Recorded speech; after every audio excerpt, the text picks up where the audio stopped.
இயற்கையாய் வாழ்வோம், இயற்கையோடு வாழ்வோம். நீங்கள் பார்க்குறது மக்கள் மருத்துவ மொழியளி தொலைக்காட்சி. இயற்கை மருத்துவம் மற்றும் மாற்று மருத்துவ நிபுணர் மருத்துவர் இளந்தமிழன் இப்ராஹிம் பேசுகிறேன்.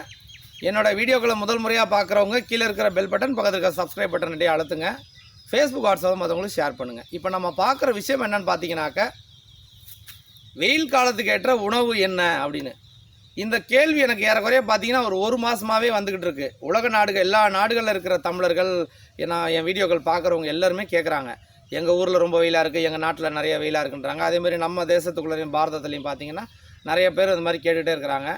காரணம், வெயில் வந்து முன்ன மாதிரி கிடையாது. இந்த புவி வெப்பம் அடைதல்னு சொல்கிறாங்க இல்லைங்களா, அளவுக்கு அதிகமான உஷ்ணமாகி போச்சு. அது நம்மளுடைய வாழ்வியல்கள் செஞ்ச மரங்கள் இல்லாமல் போனது, இந்த மாதிரி நிறைய பிரச்சனைகள்னால. அப்போ அதுக்கான உணவுகள் என்ன அப்படின்னு மற்ற நாடுகளில் எனக்கு அந்தளவுக்கு தெரியல. ஆனால் நம்ம பகுதியை பொறுத்த வரைக்கும் மற்ற நாடுகள்லேயும் நீங்கள் பழங்கள் தான் மெயினாக, பழங்கள் சாப்பிட்டா போதும். ஆனால் நம்ம பகுதியை பொறுத்த வரைக்கும் பழங்கள் அல்லாது சில உணவுகள் இருக்குது. கூழ் அப்படின்னு சொல்லுவாங்க, கம்பங்கூழ், கேப்பங்கூழ், கஞ்சி, இந்த மாதிரி விஷயங்கள்லாம் சொல்லுவாங்க. இதெல்லாம் எவ்வளவு சாப்பிட்றீங்களோ உங்கள் உடம்புல குளிர்ச்சியாக இருக்கும். அதில் இருக்கிற புரத சத்துக்கள், அதில் இருக்கிற மற்ற கார்போஹைட்ரேட்ஸு, நிறைய மினரல்ஸ் எல்லாமே பார்த்திங்கன்னா ரொம்ப உங்களுக்கு உதவியாக இருக்கும். பழங்கள் சாப்பிடுங்க. என் வீடியோ பார்க்குறவங்க ஒரு விஷயம் தெளிவாக புரிஞ்சுக்குங்க. உலகம் முழுதும் பார்க்குறவங்க, ஏன்னா ஏறக்குறைய ஒரு 100-150 நாடுகளுக்கு மேலே என்னுடைய வியூவர்ஸ் இருக்கிறாங்க.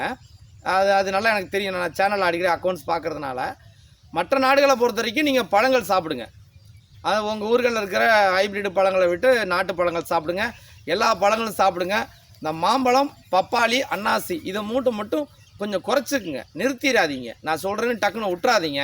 மூணையும் கொஞ்சம் குறைச்சிக்குங்க. மற்றபடி எல்லா பழங்களும் சாப்பிடும்போது இதையும் சாப்பிடுங்க. ஆனால் நம்ம ஊரை பொறுத்த வரைக்கும் பார்த்தீங்கன்னா கூழ் ஐட்டங்கள் அதிகமாக சாப்பிடுங்க. அதனால தான் பார்த்தீங்கன்னா இந்த வழிபாடு மையங்களெல்லாம் இந்த மாதிரி வெயில் காலங்களில் வந்து நிறைய இந்த மாதிரி கொடுப்பாங்க, கூழ் கொடுப்பாங்க. கம்பங்கூழ், கேப்பங்கூழ், இந்த மாதிரி கஞ்சி, இதெல்லாம் இந்த நீர்மோர், இதெல்லாம் நீங்கள் பார்த்துருப்பீங்க. இந்த ஏப்ரல் மே மாதம் பார்த்திங்கன்னா நிறைய வழிபாடு தலங்களில் இதுக்குன்னே சில முகாம் மாதிரி போட்டு அன்னதானம் இந்த மாதிரி கொட்டாய் மாதிரி போட்டு கொடுப்பாங்க.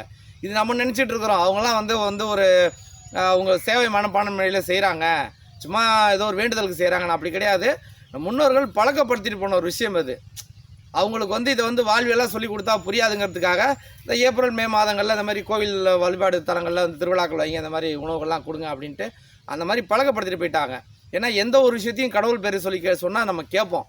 சும்மா செய்யினா செய்ய மாட்டோம். உனக்கு நீ இன்றைக்கி செய்கிற சேவைக்கு கடவுள் எதிர்காலத்தில் பெருசாக கொடுப்பாரு அப்படின்னு. அவர் கொடுக்குறாரா இல்லையோ, ஆனால் கொடுப்பாருன்னு சொல்லிட்டா நம்ம மக்கள் உடனே செஞ்சுருவாங்க இல்லையா. அந்த அப்படி ப்ராக்டிஸ் பண்ணிட்டு போயிட்டாங்க.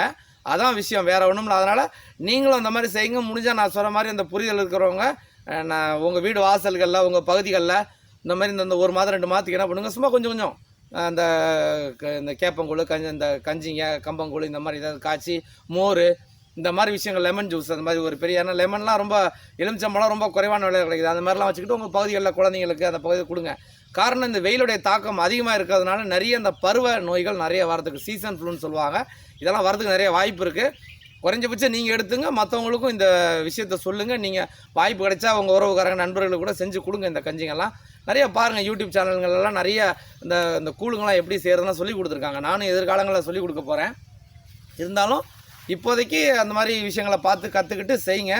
அதனால் வெயில் காலத்துக்கு ஏற்ற உணவுன்னு பார்த்தீங்கன்னா பழங்களும் கூழும் தான். இது ரெண்டையும் வந்து கண்டிப்பாக மைண்டில் வச்சுக்கிட்டு செய்யுங்க. ரொம்ப ஆரோக்கியமாக இருக்க முடியும்.